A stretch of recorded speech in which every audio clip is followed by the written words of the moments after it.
বাংলার সোনালী সময়ের দুই জীবন্ত সাক্ষী সাকিব আল হাসান ও তামিম ইকবাল, এই দুই কিংবদন্তির ছোঁয়ায় বদলে যেতে শুরু করেছিল বাংলাদেশ দল। ওয়ানডে দলের দায়িত্বটা নিয়েছিলেন তামিম ইকবাল, টি-20 দায়িত্বটা ছিল সাকিবের কাঁধে। ব্যাস, পরিবর্তনটা শুরু হয়েছিল চোখের সামনে। কিন্তু তারা যখন ধীরে ধীরে বাংলাদেশের ক্রিকেট থেকে সরে যেতে থাকেন কিংবা দূরত্ব বাড়ে, তখন থেকেই শুরু হয় বাংলাদেশ দলের ডাউনফল।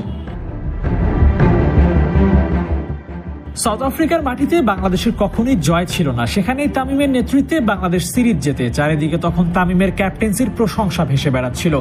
কিন্তু নেপথ্যে নায়ক ছিলেন আরও একজন, সাকিব আল হাসান। ব্যাট বল দুই সংস্করণেই সেই সিরিজে জমিয়ে পারফর্ম করেছিলেন সাকিব। ব্যাট হাতে প্রথম ম্যাচে 64 বলে 77 রান, বোলিংয়ে 10 ওভারে 54 রান খরচ। উইকেট না পেলেও ইকোনমি ধরে রেখেছিলেন সাকিব। একই দিনে তামিমও খেলেছিলেন 41 রানের দায়িত্বশীল এক ইনিংস। কম্বাইন্ড পারফরমেন্সে বাংলাদেশ পায় প্রথম জয়।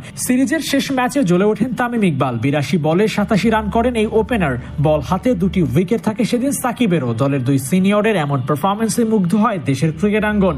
দিন বদলের গান তখন ক্রিকেট পাড়ায়। সাকিব তামিমের হাত ধরে দেশের ক্রিকেট আমূলে বদলে যেতে থাকে।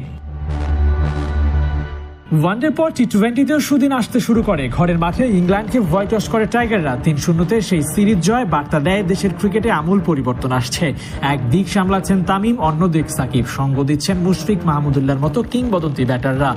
আন্তর্জাতিক ক্রিকেটে তখনও নতুন শরীফুল ইসলামরা, মিরাজরাও দায়িত্ব নিতে পারেন। লিটন দাসকে নিয়েও আশা করা যায়। এক কথায় সুখী পরিবারের প্রতিচ্ছবি ছিল বাংলাদেশের ক্রিকেট। কিন্তু সেই দিনকে এখনের সাথে তুলনা করলে কেবল হতাশা ভেসে আসে। প্রশ্ন জাগায়, কোথায় সাকিব, কোথায় তামিম? বাংলাদেশের সুদিনই বা কোথায়?